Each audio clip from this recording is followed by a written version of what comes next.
In this chapter, we find out a great deal about Takimaru as well as Match and what their intentions are and their reasons for going after the century soup. Toriko, Gourmet number 74, A Cause for Adventure. Well, hello, my brothers and sisters and gourmet hunters of the Nerd Nation. I, as always, am Jim, here to bring you another review on the awesome and the ice hell-induced and the kind of fucking gross sometimes, but also kind of touching sometimes, tale of Toriko. Our last chapter saw us with really the ultimate thing being that everybody kind of was moving along through Ice Hell in their own respective parties, Gourmet Corp and Zangi and his fellas. But we really, I think the main point and what ended the chapter was that we saw that the mysterious figure from the second party was none other than Knocking Master Jiro. So we know that the shit's going to get thick now that he is there, as well as Gourmet Corp, and Toriko, Takimaru, and everything else. And Komatsu, Match, all them. So that's where we left off. We pick up actually, in the mountain or on the mountain in Ice Hell.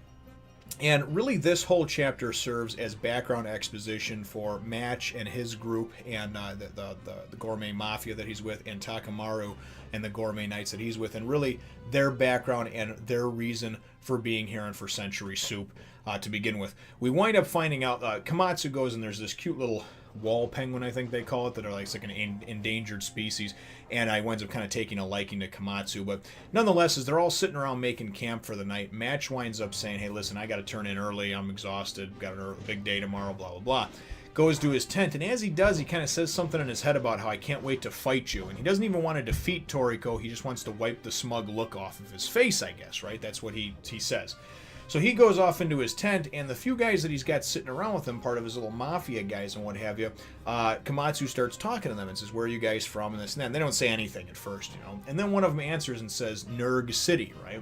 And apparently this city is, it's not sanctioned by IGO, so it's more or less like they say like 10% of the criminals in the world or something come from this city, or 10% of the criminals that are in this one major prison come from there. It's pretty much like this low-life underground type of place, right? We wind up finding out, though, at least from what these guys say, and at first I thought they were joking, but really they're trying to get, their whole motivation of getting the Century Soup is to feed the children. And I know it sounds goofy at first, but bear with me. There's several pages of them talking about their background and where they came from. Match was actually, as a younger person, a kid, maybe a teenager, was saved by the Don of this mafia from starvation, from being in the slums and whatnot. And his whole directive was, hey, just pay it forward, man, help other kids. And he did. These other ones, they remember that they hadn't had a decent meal ever. They had always eaten out of dumpsters and everything else. There's obviously a lot of poverty there. And he actually fed them. And then they'd wound up being indebted to him and joining this mafia, right? So I'm sure that they do some bad things and everything else, but it seems like ultimately, at least from the way they describe it, that the underground nature of this is really just kind of helping out to go and to let people eat, right? And kind of taking care of the people that maybe like the government or the whatever forgets about, and really the cool thing that I got from this was that I guess Match always says that don't judge somebody on being good or bad until they've been fed, right? Because somebody who's hungry, and what I took from that is that somebody who is hungry will do despicable things just to live, just to eat, And somebody who's never had a good meal doesn't know what they're missing and this and that. And there's really a lot to be said for that because, I got to be honest with you. I have always been in I would say, a moderate family, probably moderately poor most of the time. But I know that there's a lot that are worse off than me out there. I've never had to go without, starving, not eating for several days or what have you at a time. And there's many people in my own state and probably in my own city that experience that on a daily basis. And I really cannot even fathom or imagine that. I only know that that when I'm hungry, I can get food, and that not everybody is in that position. And I respect that.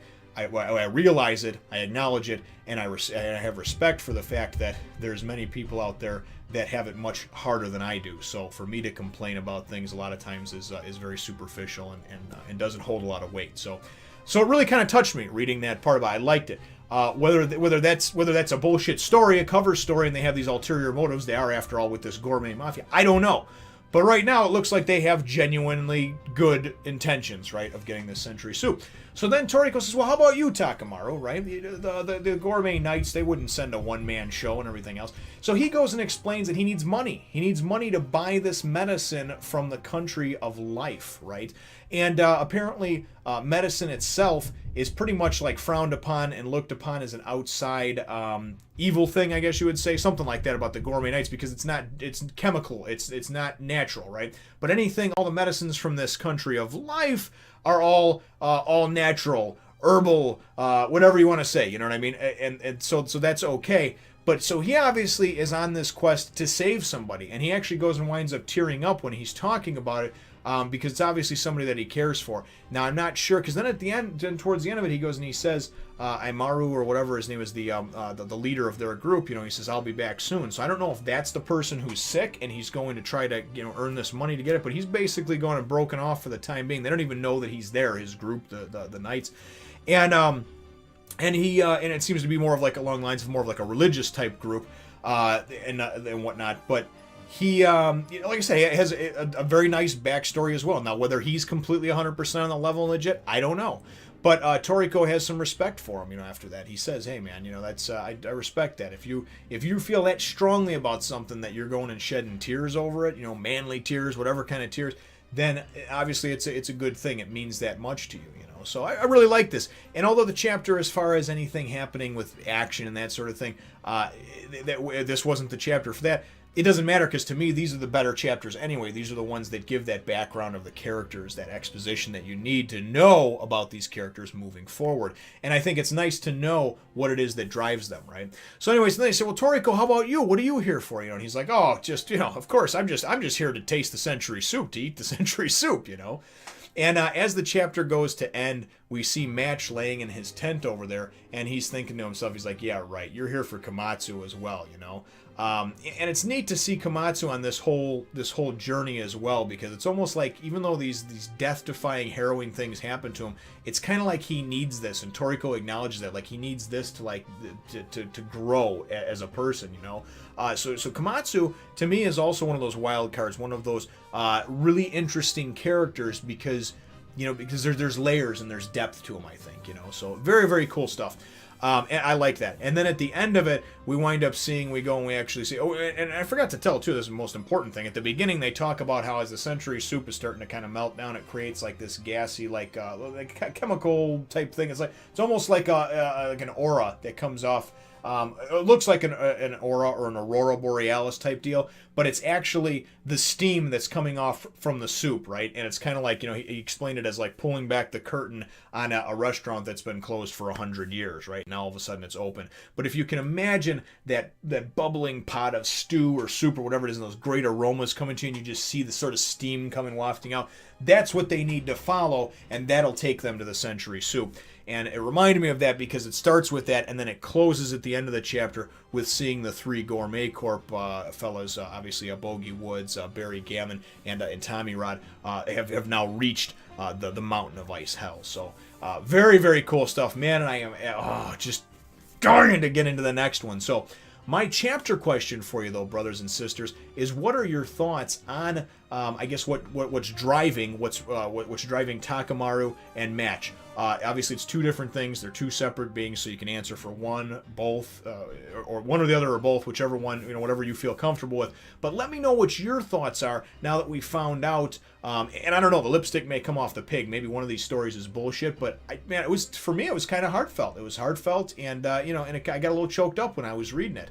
I definitely thought that it was a nice thing, and it was good reasoning for them being there, as opposed to just hey, we just want to become more famous as gourmet hunters, or we just want the money, or whatever, So, I mean, Takimaru wants the money, but for a good cause, So, let me know what your thoughts are, though, brothers and sisters, in the comments down below.